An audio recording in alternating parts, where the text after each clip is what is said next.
Hopefully we're going to have a pleasant one. The significance of YED to a business. When we talk about significance, we're talking about the impact of income elasticity to our business. I'm going to read. Businesses selling goods with high income elasticity. What does that imply? It implies that the demand for these goods are income elastic. Examples are luxuries, travels, restaurants. So when businesses that sell in this category, it's only cyclical. So when there's economic boom, businesses will sell more because it is expected of income level to rise during economic growth. So the point I'm making here is that businesses that sell goods that are income elastic, whenever the economy is increasing, whenever there's economic growth, where income level increases, the demand for their goods will increase. Do you get the point we're making here? Because it is elastic, it is income elastic. So we buy goods and services when we can afford them at that point in time, or when our income level is increasing. So the significance, the impact here is that as soon as the economy is growing or booming, goods that are being sold in this category will increase in terms of quantity demanded. That is the point about business selling goods that have income elastic. On the other hand, when there is economic recession, what is recession? Recession means a fall in economic activity for 2 consecutive quarters. Recession means a fall in economic activity for 2 consecutive quarters. That is what recession is. So that means there's economic decline. As soon as there's economic decline, it is expected that our income level falls. So goods that are in this category would not sell at that point in time. During the economic boom, they sell more. During the economic decline, they sell less. Do we understand that? Yes. Do we understand this? Yes. The second point. Businesses selling goods with low income elasticity. Here, the demand for the products are always price inelastic. So irrespective of whatever economic cycle we have, the demand for the goods will still be intact. Prices will be stable, the quantity demanded will be stable. But the problem about businesses in this category is that they cannot always increase their level of revenue. Stop the video, please. It's okay. Businesses selling goods with income inelastic. It means irrespective of what the price are, what our level of income, irrespective of what our level of income is, during different stages of the economy, the goods will still be sold. We will still buy them. But the problem about businesses here is that they cannot increase, or they cannot always increase their revenue, because goods that they sell are always income inelastic. Do you get what I'm saying here? Irrespective of our income level, goods sold here will be sold, irrespective of what economic cycle we are in, either boom, decline, recession, or whatever it is, they will still sell. But these businesses here cannot always increase their revenue. So they have to start thinking about diversification. They have to spread their risk. They have to think about other businesses that they could do in the long term. Do we understand the impact here? Yes. Products sold here are always income inelastic, which means irrespective of our income, we buy them. So most of the time, the goods sold here are goods that are not, they're basic needs. So they are not always expensive anyway. Do we get the point here? So because they are not always expensive, we can buy them at any point in time.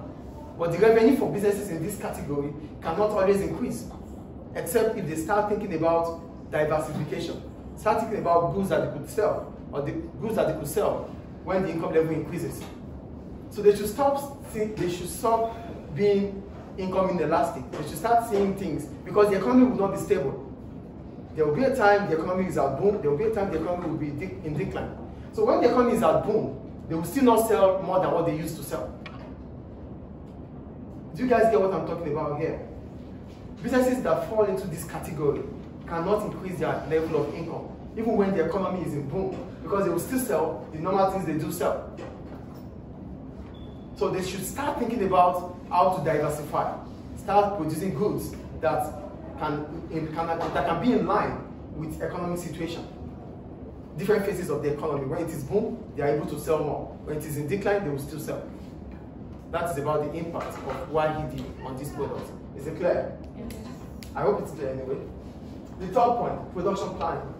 As soon as a business knows the YED of its product, it will know if it's going to be income elastic or inelastic. It allows the business to plan ahead for any changes that could occur in the future. So I wrote, if businesses know the income elasticity of demand for their products, they can respond to predicted changes in the income level they can plan on when to increase output and when to cut output. Because you know what your YED is, if it is income elastic or income inelastic. And you understand that the income level is going to change over time. So it allows you to produce product based on how the income level is going to change.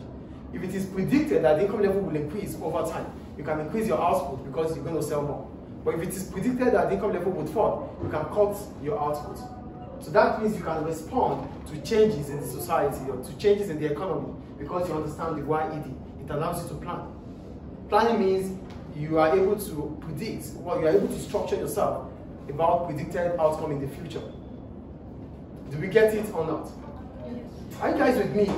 Yes. Production planning simply means because you understand your YED, if it is income elastic or inelastic, you can plan ahead, you can respond to changes in the economy. So if it is predicted that income level would increase in the future, you can produce more. And if it's predicted that income level will fall in the future, you cut your production.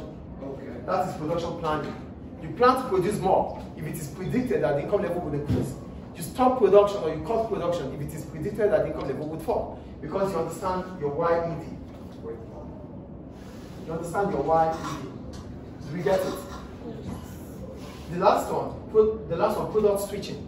When we talk about product switching, this implies to businesses that have the flexibility to switch from one product to another. So if it is predicted that the income elasticity of demand is going to increase on certain products, they can switch to start producing such products, especially in manufacturing. For example, maybe toys will increase in the future. Like people will start buying toys in the future based on the fact that their income level is going to increase. You can start producing toys because you have the flexibility to produce them. So the point about product switching is, as soon as you predict that the income level is going to increase over time, you can start producing the product that is always income elastic. Do we get it or not? Yes. Product switching is about the flexibility in manufacturing. Businesses will start producing products. They can start producing the product that they are not producing before because the product is income elastic.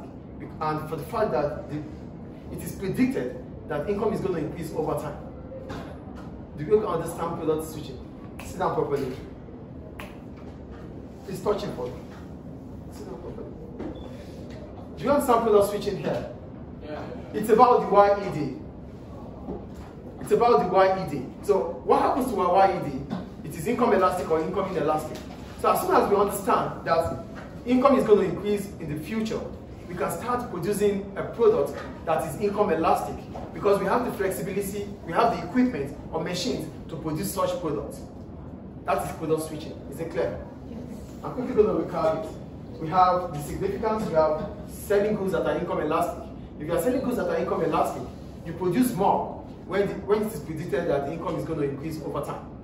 Well, the other one is income inelastic. If you are producing goods that are income inelastic, during all the stages of economic cycle, you're still going to sell the things that you usually sell. But the problem about here is that you should start thinking about diversification. Because if you cannot diversify, you won't be making huge revenue. That's the point about this. Production planning. Because you understand your YED, it allows you to start increasing your production output or reducing your output. If it is predicted that income level is going to increase over time, you increase your output. And if it's predicted that income level is going to fall over time, you cut short your output. For product switching, it simply means we have the flexibility to use equipment or machines to start producing goods that are income elastic because it is predicted that the income level in the economy is going to increase. Clear? Stop the video.